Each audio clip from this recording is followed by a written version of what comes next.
A woman who learns to sit with herself in silence becomes the most unpredictable force in the room. Not because she intends to dominate, but because she no longer needs to. Silence in a noisy world is misunderstood.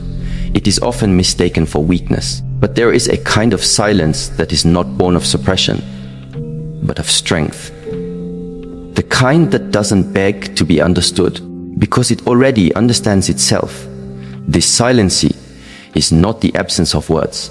It is the presence of awareness. It's the stillness that comes after you stop trying to explain your worth.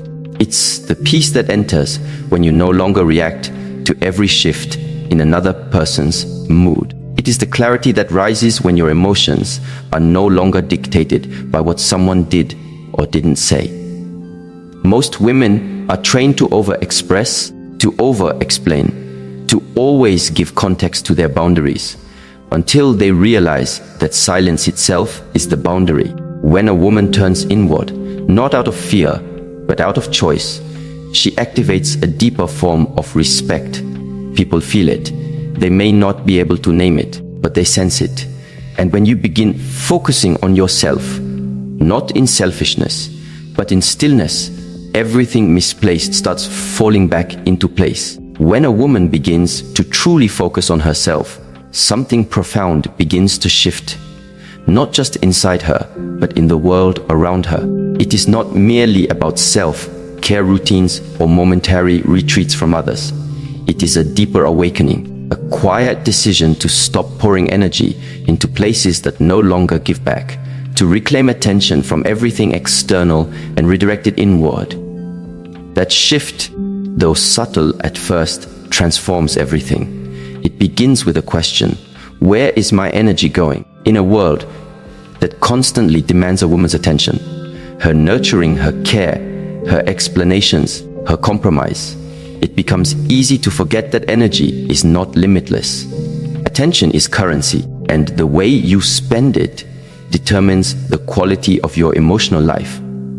The more you give away without intention, the less you have for yourself. But the moment a woman begins to observe, rather than react, to choose herself rather than chase others, she starts to experience a different kind of power. A power that doesn't come from trying to control others, but from mastering her inner space.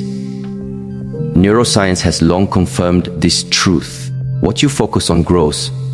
This is called the Hebbian principle. Neurons that fire together, wire together. When your mind is always busy trying to fix people, explain yourself, predict outcomes, or worry about how you're perceived, it strengthens patterns of anxiety and over-responsibility.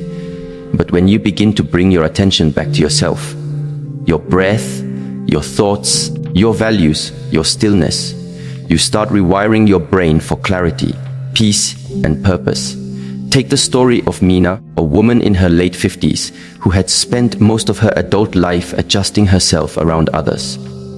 As a mother, a wife, and later as a caretaker for aging parents, she learned to anticipate needs before they were spoken. But after her children moved out and her caregiving roles ended, she was left with silence. At first, it was terrifying. The noise of other people's needs had been her compass for so long that she didn't know how to navigate without it. But slowly, she began to ask, what do I feel when no one is watching? What do I want when I'm not needed? She started small. Morning walks without her phone, journaling without editing herself, saying no without guilt, and as her attention returned to herself, something powerful emerged. She no longer felt pulled in 20 directions. Her conversations became more intentional. She no longer responded to emotional manipulation with explanations, just calm silence. And to her surprise, people began to treat her differently, not because she demanded respect, but because she radiated it from within. Focusing on yourself is not abandonment of others. It is anchoring within yourself so you don't get lost in others. You begin to recognize your patterns, where you overextend, where you seek validation, where you betray your intuition to keep the peace. And each time you notice, you interrupt the automatic cycle. That moment of noticing is power. It's awareness becoming action. There is a sacred discipline in remembering yourself before you remember others. It requires asking before every yes, whether it's rooted in fear or integrity. It means pausing before reacting. To ask, is this worth my energy? Does this reflect who I am becoming? It's not easy, especially for women who've been conditioned to associate worth with service, silence with weakness, and boundaries with rejection. But in truth, the opposite is real. The woman who focuses on herself is not selfish. She is self-aware, and self-awareness is the foundation of every healthy relationship. Without it, we end up performing roles instead of being present. We absorb moods, mirror dysfunctions, and confuse emotional over-availability with love. But when we are centered within, we can discern between what belongs to us and what doesn't. We no longer take things personally. We stop rescuing people from lessons they are meant to learn. One of the most misunderstood aspects of this journey is the practice of silence. Not the silence of avoidance or passive aggression, but the silence of presence. A deliberate, grounded quiet that listens more than it speaks. That observes without rushing to intervene. That chooses stillness over unnecessary reaction. In this kind of silence, a woman becomes untouchable. Not because she's withdrawn, but because she's anchored. There is something deeply powerful about a woman who does not rush to fill the silence. In an argument, she does not need to be louder to be heard. In relationships, she does not over-explain to earn space. Her calm becomes her clarity, and her silence becomes her boundary. Silence offers something no amount of speaking can provide: perspective. From a physiological standpoint, silence engages the parasympathetic nervous system, responsible for rest, digestion, and deep insight. When we are reactive, we operate from the sympathetic nervous system, fight or flight, which narrows our thinking and clouds judgment. But silence restores our access to higher thinking, creativity, and emotional regulation. It gives us space to see things for what they are, not what we fear they might be. Jasmine, a mid-career professional in her 40s, discovered this the hard way. She was used to defending herself in every conversation, trying to be understood by people who had already made up their minds. Every time someone questioned her intentions or minimized her emotions, she would jump in with explanations, justifications, or arguments. It drained her until one day, during a heated moment with her partner, she paused. She said nothing, not out of resignation, but out of awareness. She realized in that instant that her peace was not up for negotiation. The silence that followed was more powerful than any point she could have made. It unsettled him, not because she was trying to hurt him, but because for the first time, she didn't make herself emotionally available for conflict. She remained present, steady, and calm. That moment changed the dynamic of their relationship, not overnight, but permanently. He began to listen. She began to feel heard, not because he changed, but because she did. We often believe that we must speak more to be seen. But sometimes it is in speaking less that we become visible. Silence is not the absence of voice, it is the presence of strength. It communicates what words often cannot. That you are no longer afraid to be misunderstood, that you no longer fear disconnection because you are deeply connected within, that your worth is not tied to being agreeable, but to being authentic. There is a deep wisdom in knowing when to speak and when to stay silent, not from fear, but from freedom. Not from suppression, but from sovereignty. When you no longer use words to seek control, you allow life to reveal its truths. People expose themselves in your silence. Their intentions surface. Their values become visible. You no longer have to investigate or argue. You just observe. And from that place of inner stillness, you make clearer decisions.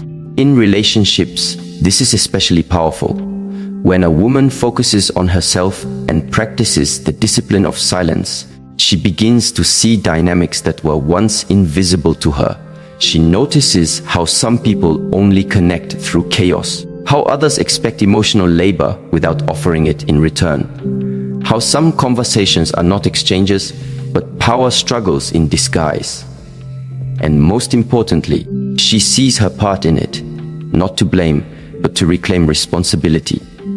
Every moment of silence becomes a mirror, and what you see in that mirror is not always comfortable. You might notice patterns of over-explaining, chasing closure, or giving second chances out of loneliness. But in seeing them clearly, you stop being ruled by them. You begin to act rather than react. And that alone changes everything. This journey does not require you to isolate yourself, but it does ask you to stop abandoning yourself. It invites you to slow down long enough to ask, who am I without the noise? What do I value when I'm not performing? What emotions arise when I'm not distracted? Silence creates space for these questions. It reveals the internal architecture of your life, the values, beliefs, and wounds that shape your relationships. And once seen, they can be healed, rewritten, aligned. One of the most important realizations a woman can have is this: not everything requires your energy. Not every message needs a response.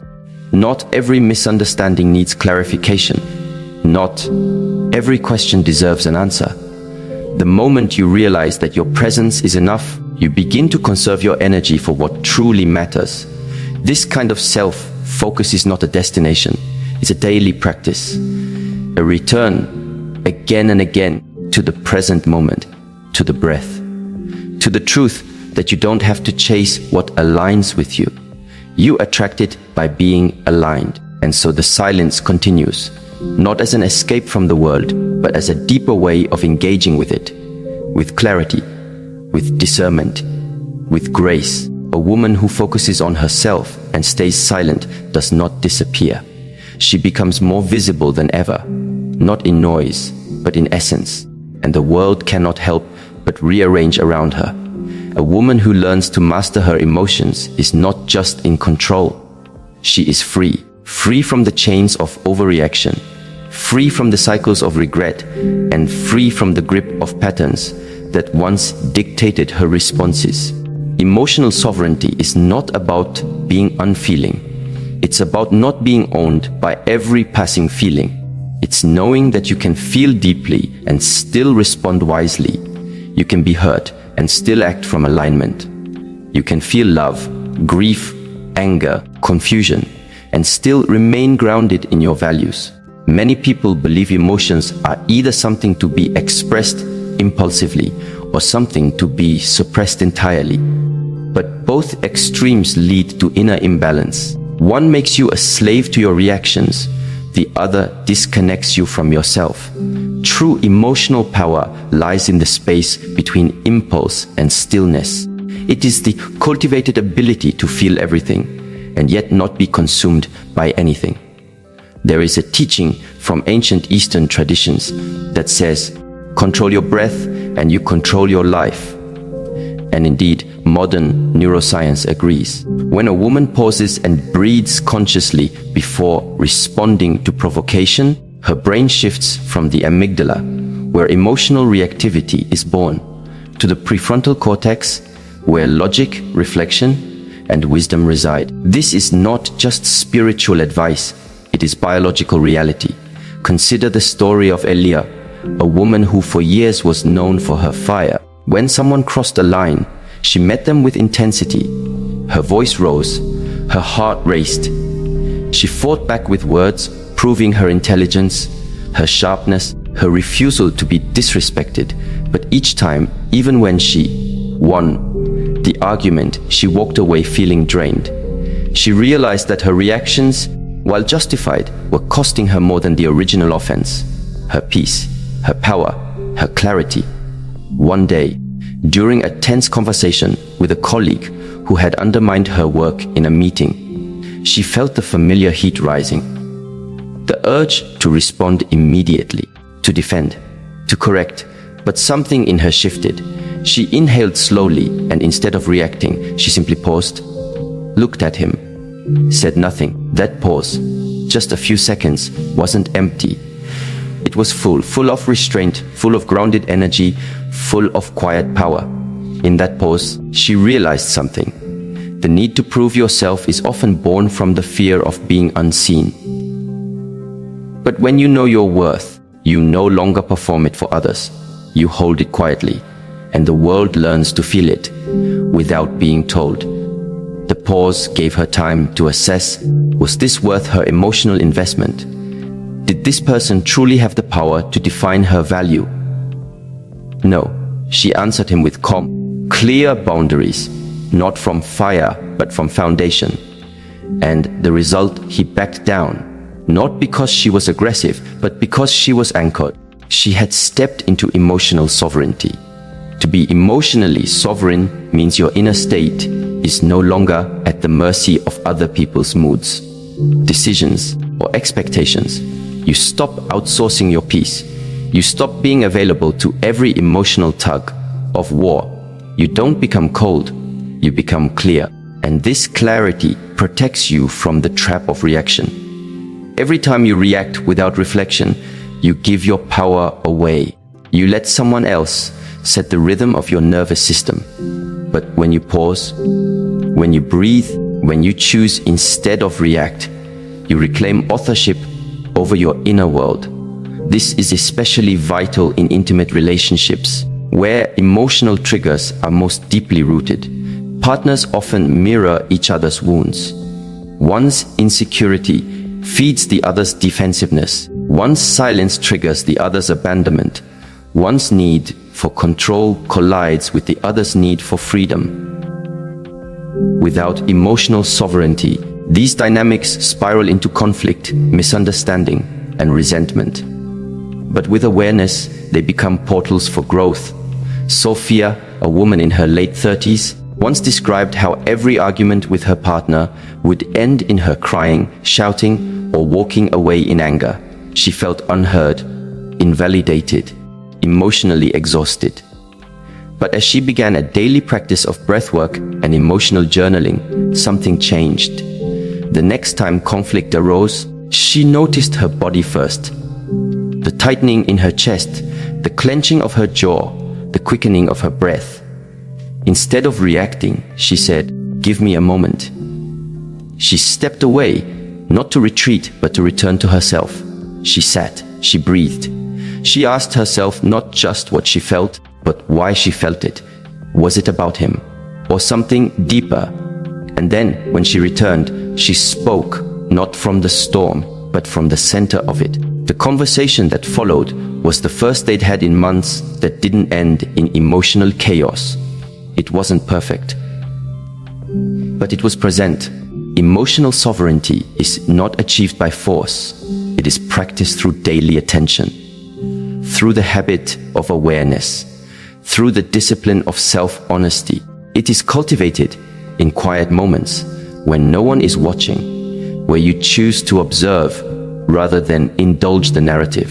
You choose to breathe instead of blame, to inquire instead of accuse. And this kind of presence doesn't just benefit your relationships with others. It deepens your relationship with yourself. You begin to trust yourself more. You stop second-guessing every decision. You no longer need to crowdsource your worth or use someone's love as proof of your value. You begin to carry yourself with a quiet assurance. One that says, "I know who I am. I know what I feel, and I will no longer abandon myself for comfort or approval." This leads naturally into another kind of transformation, the power of embodied stillness. Not only does a woman's emotional mastery radiate through her words, or lack of them, but it speaks even more loudly through her presence, through how she moves, how she sits, how she breathes, how she listens, and most importantly, how she holds herself when no one else is holding her. The body is not just a vessel, it is a language. It tells others how to treat you before you speak. Posture, tone, eye contact.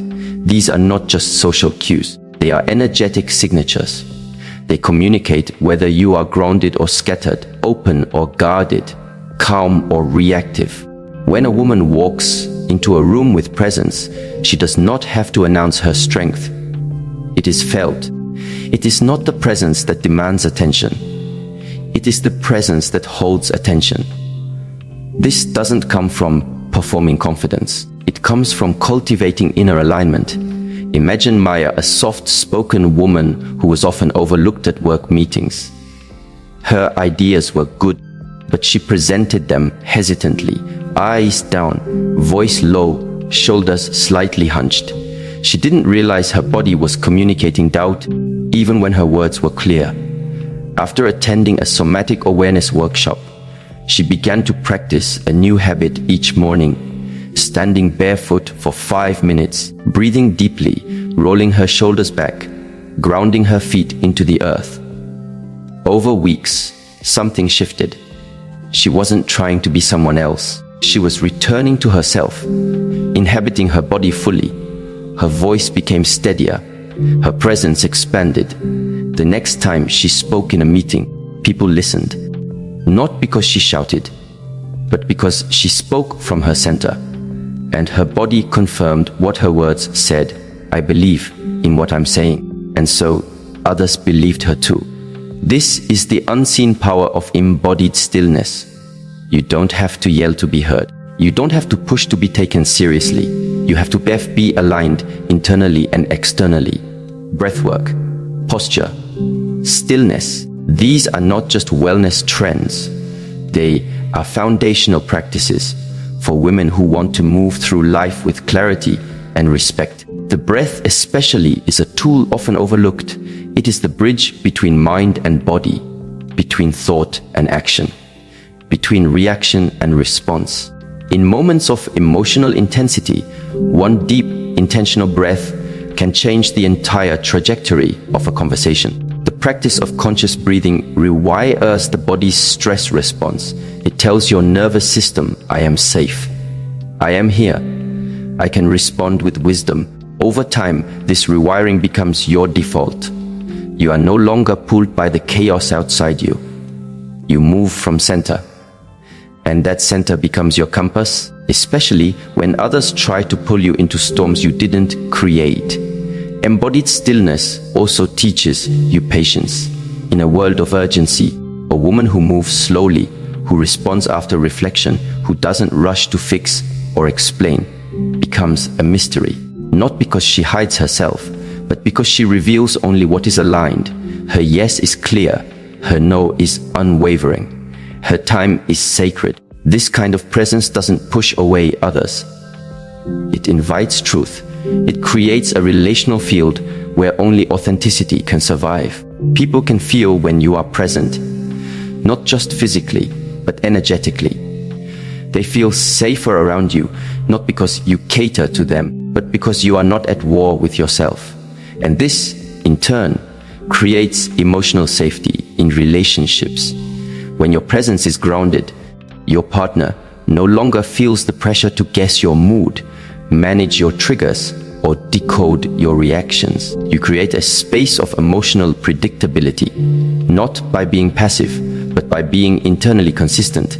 Children, too, sense this. A mother who is emotionally sovereign and embodied teaches not by her words, but by her way of being. She models what it means to be present in discomfort, to pause in conflict, to breathe through overwhelm, and that example becomes an inheritance more valuable than any advice. To live in this way requires intention. It is not automatic, it must be cultivated. But the reward is immeasurable. Your relationships evolve, your decisions clarify, your energy deepens. You become a quiet force, not for domination, but for peace, not for attention, but for alignment, not to prove, but to be. And in that being, others are moved, not by what you do, but by who you are, because you are no longer just reacting to life. You are responding to it from a place of